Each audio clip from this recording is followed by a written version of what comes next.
bisa masuk sastra Indonesia. Langsung Iwan langsung gimana caranya Pak? Gimana caranya supaya kita bisa hebat jadi seorang sastra? Iwan tanyain sama gurunya, lulus saja pun belum ditanyain. Tapi ketika masuk ke Islam, maka dengan sendirinya kita harus meluruskan semua niat kita. Pengen dengan sendirinya menyesuaikan lagi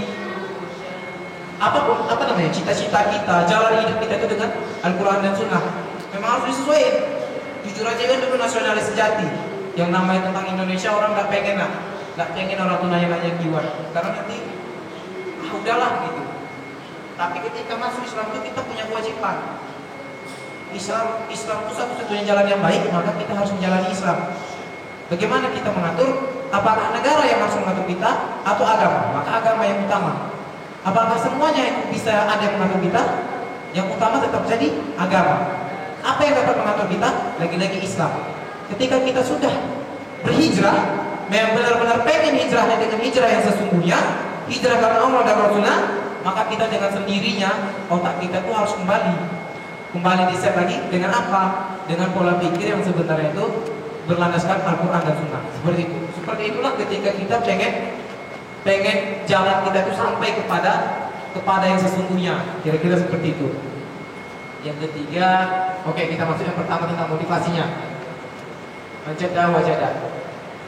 Di sini ada yang bilang ini tidak bisa, katanya, tidak bisa dilaksanain, impossible kata dia. You can do it katanya, just give up katanya. Ketika semua kata-kata itu you can try katanya kan, orang tiba-tiba datanglah ini yang makna dari menjadah wajadah itu.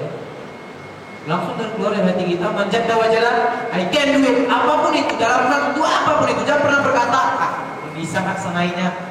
Ketika disuruh maju ke depan untuk cuma melepas dosa kita aja supaya kita menjalani amanah. Serius, itu kelihatan banget kalau udah mau naik untuk kita masing-masing itu serius. Jauh kita daripada apa? Jauh kali. Ketika kita mengucapkan itu, kita tidak ada. Kalau dari hati kita tuh nggak keluar. Kemampuan terbaik kita tuh nggak keluar. Disuruh tampil di depan umum, nggak keluar kemampuan terbaik kita. Hilang semuanya. Apaan tuh? Karena kita belum percaya, kita belum cara keseluruhannya. Apapun yang kita laksanakan tadi itu, sesungguhnya yang tadi kita itu adalah untuk dakwah, untuk ibadah, segala sesuatunya itu. Maka ketika kita disuruh, misalnya Kak Yubi, antum tampil ya untuk ngisi nanti di RRI Pro 2. Siap, kenapa nggak siap ya kan? Oke, I can do it. Urusan belakang itu nantilah tuh hancur kayak apa kayak. Penting kita bilang saya bisa, selesai. Mana kalau ngelihat orang-orang yang lain tuh, lihat tuh orang tuh memperjuangkan agamanya luar biasa nih. Kalau kita nih, besok kita tidur di MTM ya. Tak bisa dong, banyak agenda pagi-pagi, tak bisa tidur di MTM. Coba tanyakan kepada orang tuh. Saudara-saudaraku, besok kita tidur di gereja menyiapkan Paskah. Semuanya tidur. Saudara-saudaraku, saudara-saudariku, kita siapkan semua agenda Paskah kita yang paling penting. Semuanya siapin. Kita apaan? Saudara-saudaraku, besok bayar ya 5.000 untuk konsumsi kita. Ya Allah, sampai lewat aku tadi bayar-bayar juga lagi. Itu kadang bingung nih. Serius, Iwan udah berapa kali Iwan sampai dengan PA Iwan. Ini cobalah kan kasih tahu gimana caranya. Kalau pengen mau tahu ini mudahnya nih. Kalau orang-orang yang di luar sana, orang-orang non muslim itu kata kita besok Paskah ya, kumpulin dana. Yang tak kumpulin dana tak datang hari itu. Malu dia. Rasa malu dia itu lebih besar daripada rasa malu kita. Dimana letak makus bagian dari iman kita tuh? Jauh. Jadi wajadah itu kembalikan. Setiap apapun kita dilaksanakan, I can do it. Saya bisa melakukannya. Saya yakin. Benar-benar udah terpatri di hati ini. Jadi kalau misalnya urusan-urusan kecil aja untuk tampil, nyampein sesuatu, ngomong ke kawan, meluruskan sesuatu, kenapa nggak bisa? Kita memang harus dituntut bisa. Jikalau meskipun kita baru dapat pendidikan, dapat pola mindset yang benar dari SMA, sedangkan orang itu dari TK, tidak apa-apa lah. Karena kita SMA itu kita langsung Allah bersama kita, tidak Allah sama anak. Sedangkan orang siapa yang bersama dia? Dia sekalipun dibilangnya Yesus bersama kita, ada. Yesus tak pernah bersama dia. Tapi kenapa dia bisa lebih dari kita gitu? Jadi ketika itu virus kan, tularkan virus menjaga wajah ini ketika dalam makna apapun itu. Gitu. Ketika kita disuruh ngapain aja, itu dia. Di dalam bukunya juga seperti itu. Orang tuh bayangin aja si Alif baru si Basro itu dia orang Sulawesi. Bahasa Inggris tidak pandai sama sekali bahasa Inggris. Datang dari situ tanpa ada modal bahasa Inggris apa-apa. Tapi dia dapat tugas dari kiainya, dari ustadznya. Antum harus bisa tampil di mimbar, di podium, memakai bahasa Inggris untuk menyampaikan sebuah kultum, menyampaikan sebuah ceramah. Pakai bahasa Inggris. No teks, tidak ada teks. Antum tak boleh pakai teks. Hafalin ini teks di luar kepala. Tidak ada kata-kata tidak ada kata jaga itu, Pak. Tapi ketika dia tampil, bayangin semua kawan-kawannya membantu. Siapa yang mampu bahasa Inggris? Si Raja jago bahasa Inggris, dia orang Medan. Dibantuinnya kawan dia kan, sampai bisa harus bisa. Gak ada kata-kata nggak bisa. Nanti dikit-dikit lah, kurang-kurang dikit nggak bisa. Memang benar-benar. Jadi kalau misalnya pengen luar biasa, usahakanlah biasakan tampil di kultum tanpa teks. Karena antum dituntut ketika berjumpa dengan orang, ditanya orang, bentar ya, ada lihat teks sana dulu ya. Itu tidak akan mungkin seperti itu. Misalnya sekarang antum ketemu nih sesama aktivis, antum tahu tentang ini, misalnya antum tahu tentang Syiah, misalnya ya, bentar ya, anda lihat dulu, Dr. Ana kemarin datanya gimana sih sebenarnya? Kelihatan ya, datanya cuma untuk diletakin di laptop aja, nggak pernah dibaca. Antum tahu nggak ini tentang apa orang-orang melakukan kristenisasi? Bentar dulu ya, kemarin kayak mana sih PowerPoint-nya? Kan lucu orang tuh dengarnya kan. Baru ditanya nanti sama apa ya? Ditanya sama orang non muslim kan. Ajaran di dalam Islam itu kok parah banget ya? Terorisnya ngeri-ngeri gitu. Gak ada kasih sayangnya orang Islam juga. Bentar dulu ya, lihat dulu. Sebenarnya gimana tafsiran dari surah Al-Fatihah ayat pertama katanya? Dulu tafsirnya. Hancur kita kalau kayak gitu. Jadi sebenarnya kita dituntut dalam kondisi apapun, dalam seperti apapun kita dituntut ini. I can do it. Mau capek, mau susah, mau gimana, mau sehari, mau 30 menit dikasih waktu, selesaikan. Nggak ada kata-kata nggak bisa. Kalau masalah nanti kurang-kurang dikit kan ada yang menambahin. Nggak sempurna memang, kita bukan itu sempurna, manusia tidak bisa sempurna. Pasti selalu ada. Kalau yang kedua, kalau misalnya sedikit, kalau misalnya saudara kita tampil, biasakan kasih masukan. Jangan kasih dia dilambung-lambungkan nama dia. Wih, mantap. Ahli mantap tadi. Luar biasa, subhanallah, masya Allah. Gimana Ahli tadi? Bukan seperti itu, tapi seperti ini. Ahli, tadi bacaan dari makhrij huruf Ahli masih kurang. Perbaiki lagi. Nanti itu bisa mengurangi nilai Ahli. Kira-kira seperti itu. Jangan terlalu meninggi-tinggikan orang, karena ada kata, contohnya di dalam pujian itu terdapat 5 kata yang jika dihapus B-nya akan menjadi ujian. Jadi jika ada 10 orang yang menghujat kita, itu lebih baik daripada 1 orang yang memuji kita. Itu jauh lebih baik. Tak ada pujian itu, karena itu akan membuat kita terlupa akan siapa diri kita, seberapa jauh kemampuan kita. Tak ada loh pujian-pujian itu. Apalagi misalnya kemampuan kita biasa aja. Syekh, kadang orangnya iya, kalau misalnya penyakit hatinya tak ada, kalau penyakitnya hatinya masih ada. Weh, ternyata aku tidak sehat ya. Weh, apa hanya saya baru 3 ujung pangkal kayak Ustaz Somad katanya kan. Udah berani kayak gitu. Seperti itu, baru kemarin ngaji udah mau dipanggil kayak gitu. Jadi lebih baik kita kasih masukan-masukan sekalipun lagi tadi. Ini kegedean ya. Ini yang ketiga. Ini tentang yang kedua tadi, Mansubaro Zofiro tadi.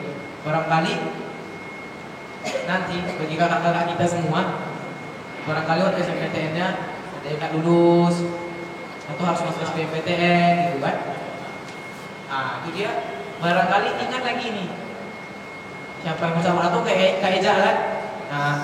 Ya, misalnya terjadi kegagalan, ingat, siapa yang bersabar dia akan beruntung. Kayaknya tampilannya agak salah ya, tapi tidak tahu juga. Masya Allah.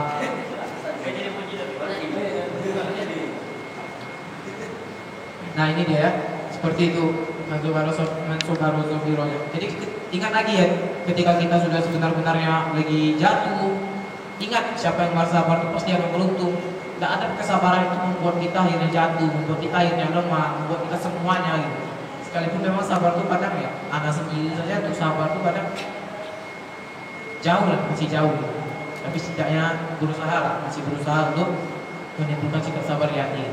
Karena kalau anak dibilang sikap sabar itu masih jauh, kadang dipancing orang emosi, masih jauh lah, karena masih ada sedikit darah medannya gitu mungkin ya. Nah ini dia. Ini tadi antara orang dari wasola. Ini jalannya lurus saja nih kan. Jadi kasih jalan lurus nih. Siapa yang berjalan, namati jalannya tadi akan sampai ke tujuan. Jalannya ini lurus. Karena kita minta ihdinas siratal mustaqim. Kita udah diminta nih. Kita udah minta jalan yang lurus itu. Tapi kenapa juga kita pengen belok-belok juga nih? Tempat maksiat, ini dan itu. Kadang kita kan suka kayak gitu. Dikasih jalan lurus. Coba-cobalah jalan ini dulu. Gimana jalan ini? Ini ada beberapa nih pengkolan-pengkolan. Gimana jalan ini? Jalan tikus juga nih, dah. Siapa tahu lebih dulu sampai sana. Siapa tahu kan? Ini lurus nih kan? Nah, ini jalan tikus nih ke rumah awak nih kan? Itu jalan tikus menuju surga nih kan? Siapa tahu lebih dulu awak sampai surga gitu ya? Isi jalan tikus nih kan? Sebelum ada. Udah jelas-jelas jalan lurus, satunya pengkolan. Secara logika kita mana lebih dulu sampai? Ya yang lurus kan? Sampai juga jalan lurus, tapi masih juga coba-coba. Siapa tahu di sini nanti ada ketemu nih yang sokolan baru kan? Uji coba dulu kan? Itulah kadang orang-orang kita nih agak susah, agak bandel, agak keras kepala juga kan. Jadi ketika udah dikasih jalan yang lurus, udah ditunjukin sama guru kita, udah ditunjukin sama pembina kita, murabbi kita, tinggal dan ditunjukin juga apa yang disampaikan itu melalui Al-Quran dan Sunnah, apa-apa yang sudah dituliskan dalam Al-Quran dan hadis, kita tinggal mengikutinya saja. Jangan membawa, cobalah lagi lawan-lawan nafsu kita untuk meluruskan lagi. Apapun itu. Ini apa nih? Nah ini dia.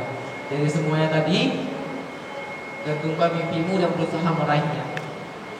Ada orang gantung mimpi, digantungnya mimpi dia, tapi tak pernah dia berusaha untuk terbang nyampe mimpi dia tuh. Gantunglah mimpimu setinggi bintang di langit. Nah digantung dia tapi tak pernah nyampe dia. Cuma cukup untuk digantung. Kan sering bukan gantunglah mimpimu setinggi bintang di langit. Sorry kita tambah, tapi jangan lupa untuk menggapainya lagi. Kadang orang suka menggantung mimpi tapi tak pernah mau menggapainya.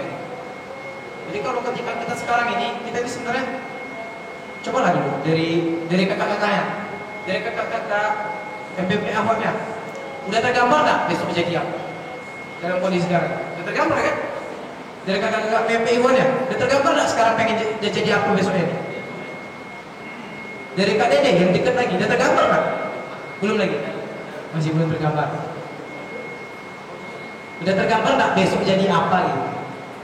Yang udah kita laksanain selama ini, yang jalan yang udah kita jalankan ini, udah tergambar nggak kira-kira kita ini jadi apa?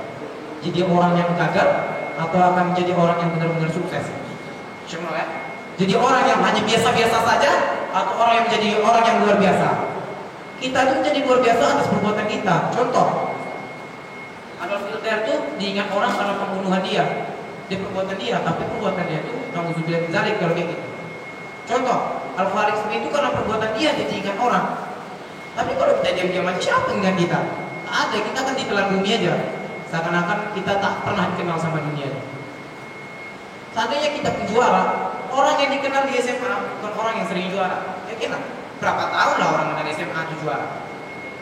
Tapi orang yang kenal di SMA itu orang yang bisa membawa perubahan ke SMA dia.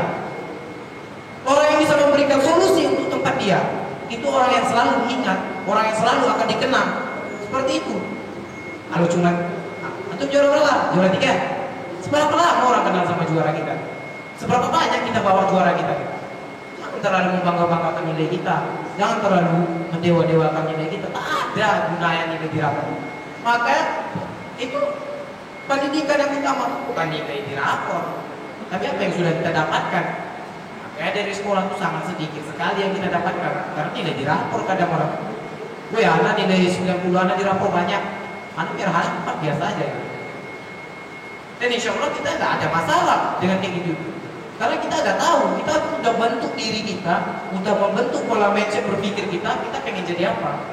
Jadi kadang kita nggak terlalu takut kali dengan kondisi ke depannya ini. Cobalah jadi orang seperti itu. Gantungkan mimpi, tapi jangan lupa untuk meraihnya. Dia cuma pandai yang gantung, tapi tak pernah meraih. tergantunglah mimpin, akhirnya dia pilih orang.